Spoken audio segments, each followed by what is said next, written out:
Good afternoon, everyone. Earlier today, Donald Trump's top economic advisor said that costs are going down in America, and the golden age that Donald Trump promised the country during his inauguration is upon us. These MAGA extremists are completely clueless. Costs aren't going down in the United States of America. Costs are going up. And a big part of the problem right now, particularly as it relates to skyrocketing gas prices, is Donald Trump's reckless and costly war of choice that is making life more expensive for the American people. And several of Donald Trump's top cabinet officials, including the Secretary of Energy, have acknowledged that gas prices are going to remain high for the foreseeable future. This is a direct result of Donald Trump plunging our country into this reckless and costly war of choice with no evidence that Iran posed an imminent threat to the United States, no plan, no strategy, no clear objectives, and no way out in a way that benefits our troops and the American people. Donald Trump and Republican control of Congress has been a complete and total disaster on all the things and in all the ways. They've certainly failed on the economy, failed on health care, failed as it relates to immigration enforcement. And Donald Trump has failed to keep his basic promises to the American people, which include his promise on election night that Donald Trump wasn't going to start wars, he was going to stop them. Donald Trump and Republicans have started a reckless and costly war of choice in the Middle East. And they are spending billions of dollars a day to drop bombs overseas, but are unwilling to spend a dime to make life more affordable for the American people. And House Democrats remain committed to ending this reckless war of choice and to focusing on the things that matter, starting with driving down the high cost of living for the American people, as opposed to what Republicans have done, which is to continue to jam their extreme policies down the throats of everyday Americans, just making life more expensive. Questions? Mr. Leader, good afternoon. Is this a vote of conscience for Democrats to determine what should be done with Sheila Sherfullis McCormick? Are we going to convene as a caucus in the aftermath of the recommendations that we anticipate at some point this week from the Ethics Committee, and then we will proceed in a manner consistent with our approach to these types of ethics matters, which is to always and at all times follow the facts and apply the relevant law without fear or favor. Will you recommend a vote as a block? We'll have a conversation as a caucus in the aftermath of the recommendation, which we anticipate will be bipartisan from the Ethics Committee. Thanks. Second row. Thank you, Mr. Leader. Presidents Biden and Trump have both worked to reschedule marijuana. Until that lengthy process is complete, are there any realistic bipartisan measures that Congress can take in relation to marijuana? I've consistently supported the rescheduling of marijuana. It should not be classified as a Schedule I drug. It has been done so in a manner that stems from the failed war on drugs, which has resulted in the over-incarceration of millions of Americans since that failed war on drugs was first launched by Richard Nixon in the summer of 1971. And I've been part of bipartisan efforts, including the passage of the First Step Act, to deal with overcriminalization in America and to ensure that taxpayer dollars aren't being spent on a prison industrial complex that has not made the country safer. It's devastated individuals, families, and communities, and hurt our economic growth and development. And so I'm hopeful that we can find a legislative path forward. This does seem to exist as a bipartisan issue, particularly amongst younger generations of Republicans and the entirety of the House Democratic Caucus. And we know that the votes do exist to act legislatively, and we're going to find a way to do so, hopefully in this Congress, and we certainly will be in a position to do something about it in the next Congress. Thank you, Mr. Leader. I want to get your final thoughts ahead of tomorrow's referendum vote in Virginia. I also want to ask, do you anticipate Florida will move after the referendum? And if so, if the referendum is successful, do you think that the extra seats that Virginia will pick up would be enough to offset whatever Florida decides to do? And lastly, the president will be holding a tele-rally tonight with Speaker Johnson ahead of the referendum in opposition. What are your thoughts about that? It's important for the voters of Virginia to know that Donald Trump is holding a rally tonight to urge the people of Virginia to vote no. That's Donald Trump's position. Vote no. Republicans have spent tens of millions of dollars trying to convince the people of Virginia that Barack Obama, President Obama, and that Governor Abigail Spanberger are urging a no vote. That's a stone cold lie. The no vote position is Donald Trump's position, as is being evidenced tonight. I hope that this rally is broadcast all across the Commonwealth of Virginia, because Donald Trump, up until this point, has been trying to hide his position. He's been in the Presidential Witness Protection Program as it relates to the referendum in Virginia, but he can't hide anymore. And we're urging everyone to vote yes to stop the MAGA power grab. And the voters of Virginia have an opportunity to ensure that there's a fair national congressional map, because we believe that it's the voters of Virginia and the people of this country who should decide which party is in the majority in the aftermath of the midterm elections. Not Donald Trump and his extreme MAGA sycophants in state legislative bodies across the country who were ordered by Donald Trump to gerrymander the national congressional map as part of their effort to rig the midterm elections. This effort has failed because Democrats haven't stepped back. We fought back. I'm going to continue to fight back all the way through the finish line tomorrow in Virginia, and then we'll take the fight to Florida. It's going to be close because Virginia is a purple state, and Republicans have spent tens of millions of dollars to lie to the people in the Commonwealth of Virginia because they can't defend their position. But it should now be obvious to everyone, based on Donald Trump's rally tonight, that if you think that things are going well in Virginia, if you think things are going well in this country, then Donald Trump is urging you to vote no. If you believe we need change in America, if you believe we need a Congress that will serve as a check and balance on this out-of-control Trump administration, if you believe we should have free and fair elections in this country, if you believe that we should stop the MAGA power grab and level the playing field across the nation, then vote yes on the referendum in Virginia on April 21st. Thanks. Thank you, Leader Jeffries. The clock is ticking towards ceasefire deadline with Iran. Trump said it's highly unlikely he would extend it if the deal is not reached by then. What is your message to the president as the deadline approaches, and do you believe the administration has a clear end game or not?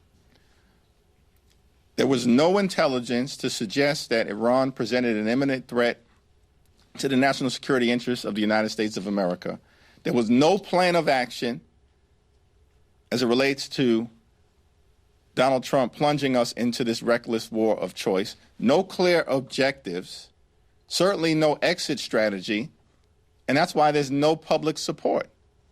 The American people have seen an administration that plunged us into this war. They're spending billions and billions of dollars to drop bombs in the Middle East in this reckless war of choice. And apparently this administration didn't even anticipate that one of the things Iran would do right out of the gate was to close the Strait of Hormuz, sending oil prices and gasoline prices in this country and across the world skyrocketing. And the administration was clueless about it. And so the American people have no faith in the ability of the Trump administration to successfully prosecute this war. Why is Pete Hegseth still around? He should have never even been elevated to this position. He's the most unqualified Secretary of Defense in American history, and we're seeing it all play out right now in real time. And so we're going to continue to push for Congress, the House and the Senate, to successfully move a war powers resolution to end this reckless and costly war of choice before more money is wasted and more lives, most importantly, are lost in the Middle East. Thank you, Mr. Chair. Earlier today, the House Ethics Committee put out a statement reiterating a zero-tolerance policy for sexual misconduct. Are you aware of any members besides those who resigned last week or those who may be under investigation who may be in potential violation of that? No. And members who are under investigation, that information is not shared with us as individual leaders or people who are not part of the Ethics Committee. Now, the Ethics Committee, as well as thought leaders in this Congress, certainly on the Democratic side, led by the leadership within the Democratic Women's Caucus, are going to work on ensuring that we have the type of accountability and system in place that treats victims and staffers with the dignity and respect that they deserve. And I look forward to the thought leadership that will be coming forward from the members of the Democratic Women's Caucus leadership, the membership, working with the Ethics Committee, hopefully in a bipartisan way, to do everything that we can to improve upon the flaws that currently exist in the system. Is that something you're looking to expedite in light of what transpired? Yes. This week? Thank you, Mr. Leader. Tomorrow, the Senate Judiciary Committee is holding a hearing on the Arctic Frost investigation and Jack Smith. One of the witnesses that they're bringing in is Jeffrey Clark, who was out front, as we all remember, on Trump's claims regarding the 2020 election. What's your reaction to, independent of any concerns that members' toll records may have been gotten improperly during that investigation, of Republicans bringing in Jeffrey Clark as a witness for a hearing like this? Well, Jeffrey Clark is not a credible individual. He's an obstructionist. He's a stone cold liar, and he's a conspiracy theorist.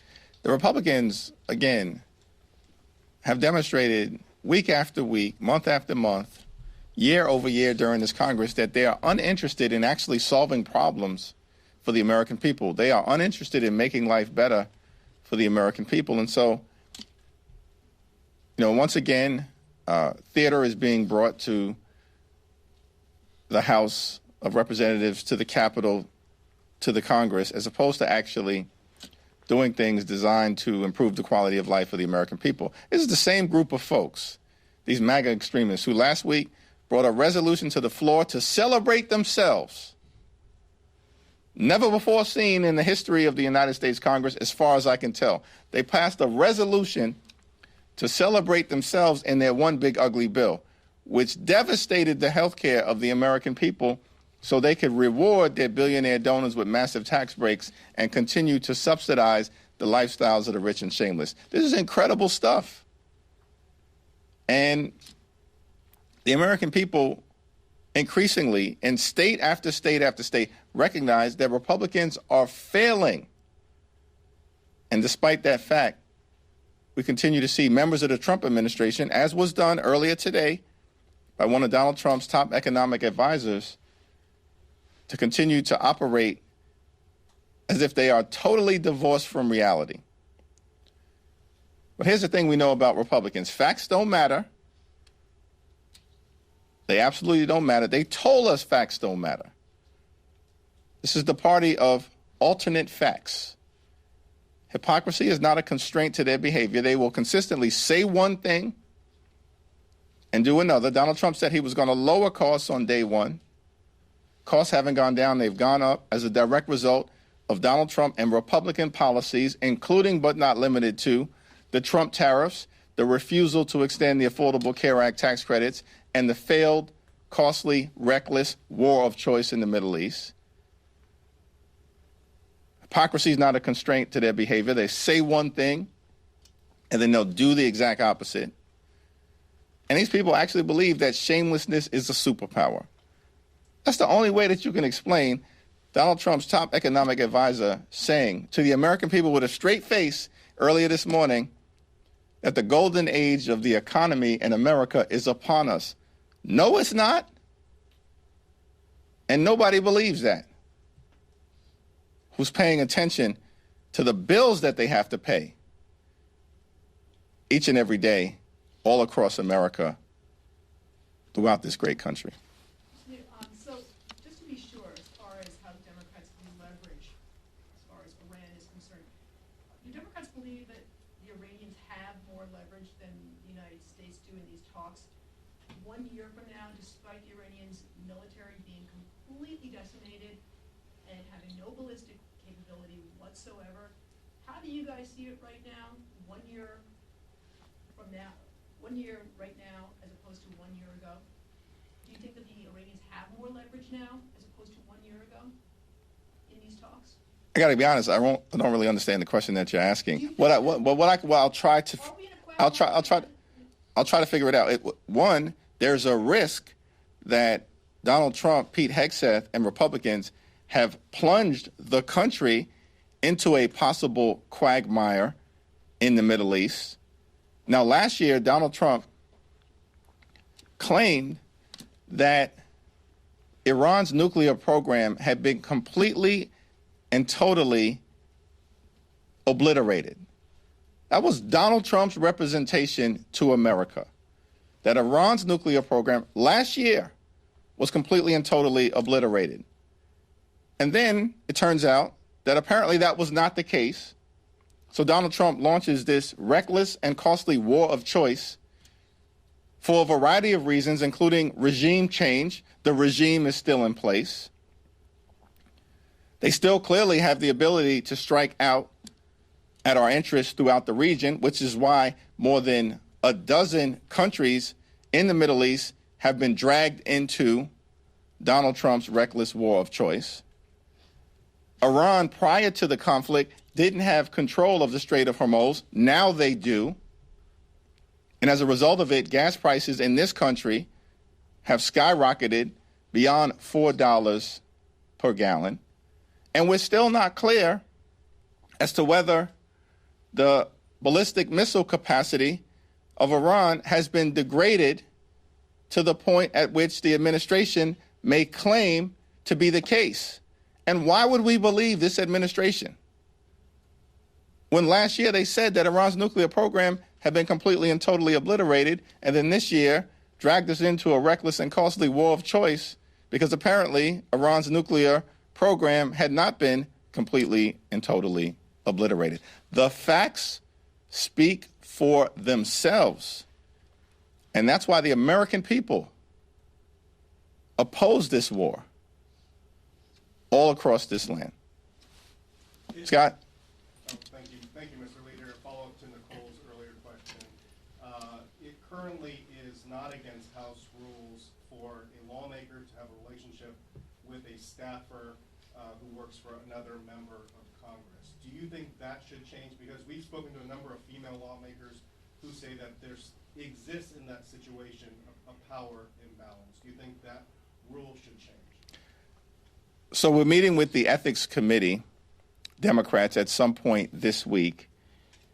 And also we'll be meeting with the leaders of the Democratic Women's Caucus, led by Congresswoman Teresa Leger Fernandez, who's a powerful voice on this issue. And I'm not going to get out ahead of any recommendations that they may put forth, other than to say everything needs to be looked at to ensure that people are kept safe here in the Congress, and that women staffers and members are treated at all times with the dignity and respect that they deserve.